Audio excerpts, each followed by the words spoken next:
Благодарам, почитуван председател со комисијата, се јави за реплика, затоа што во оваа собрание стана пракса пратениците од Социјалдемократскиот сојуз да многу лесно кажуваат квалификации кои не се вистини.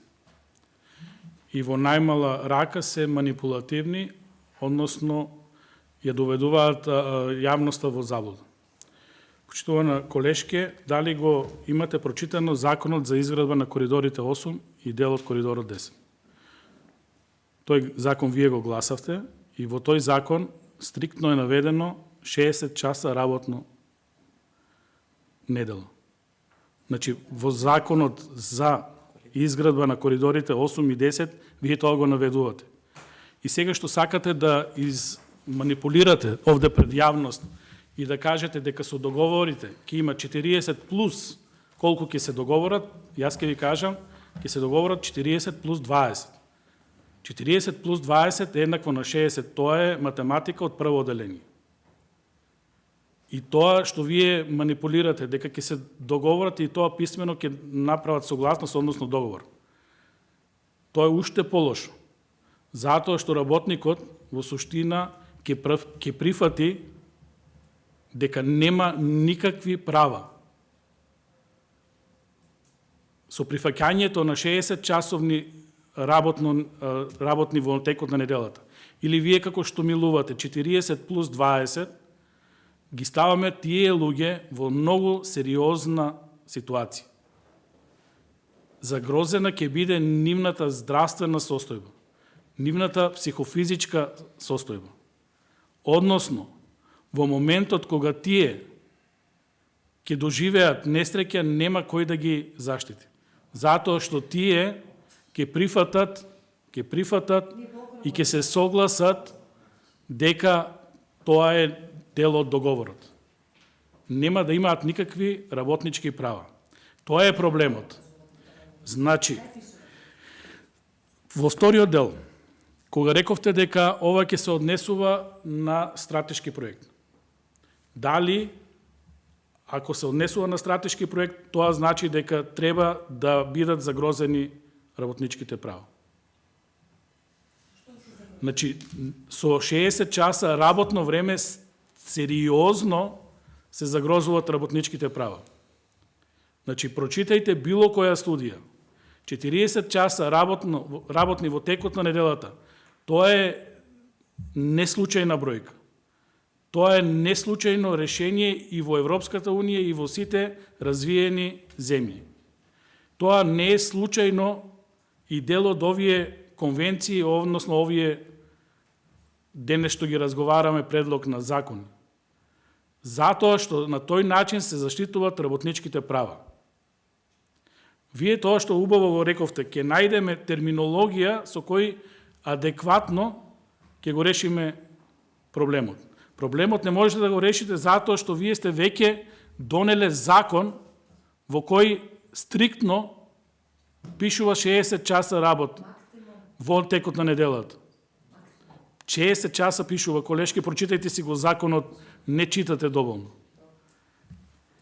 А тоа што вие после ќе направите силна математика, 40 плюс 20, тоа е само демагогија. И сериозен проблем со кој вие се нафативте, не сакав да влегувам во делот на политиката, се нафативте на услови кои не можете да ги почитувате. И за тоа ќе плаќаме пенали или повторно вие како што милувате поголеми трошоци. Пенали за јавноста значи дека треба да дадете пари од буџетот. Поголеми трошоци за јавноста, да објаснам, значи дека пак ќе треба да дадете поголеми трошоци за истиот производ. Бирајте кој сакате термин, вие сте прифатиле нешто за што немате донесено закон, затоа што таа проблематика се регулира согласно законот за работни односи. Не ви е доволно тоа што го имате член во законот за изградба на коридорите 8 и 10 и Република Македонија, ајде како вие што милувате, треба да плаќа поголеми трошоци. Затоа што неумесно сте се договориле. Тука е проблемот.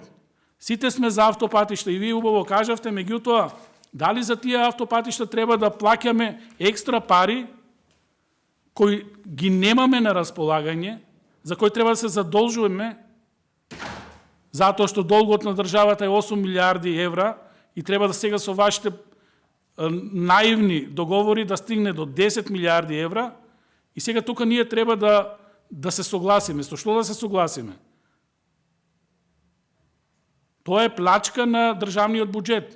Тоа е лош договор. Тоа е нешто што ќе биде испротивно на интересите на работниците. Ако ви се толку добри законите, веќе кога ги спомнавте, зашто се тие реакции од синдикатот? Зашто е таа голема реакција на синдикатот и во однос на законот за работни односи? Затоа што ги суспендирате колективните договори. Вие спомнавте пример, со законот за шумска полиција, на класичен начин, со закон, уредувате област од колективен договор. И тоа значи помалку права на работените во шумска полиција. Не ги покачивте, како ги покачивте? Што зборите? Платите останаа исти, се скратени сите права кои ги има согласно колективен договор. Истото се случи и со култура. Со закон суспендиравте колективен договор. И истото, тоа сценарио треба сега да оди и за сите гранки, затоа што во законот за работни односи, кој е генерален закон, утврдува контури на работнички права, вие сакате да ја дефинирате платата. Министерство за финансии да одредува коефициент и тоа значи суспензија на сите колективни договори. И коефициенти и се. Министерот за финансии колку сака ќе дава плата на сите вработени. Па тоа се решава со колективни договори, затоа ви викам дека ги суспендирате. Едноставно манипулирате со граѓаните и тоа на сметка на работничките права. И ние ќе носиме конвенции за работнички права, а вие не ги почитувате. А се декларирате уште и за социјалдемократи.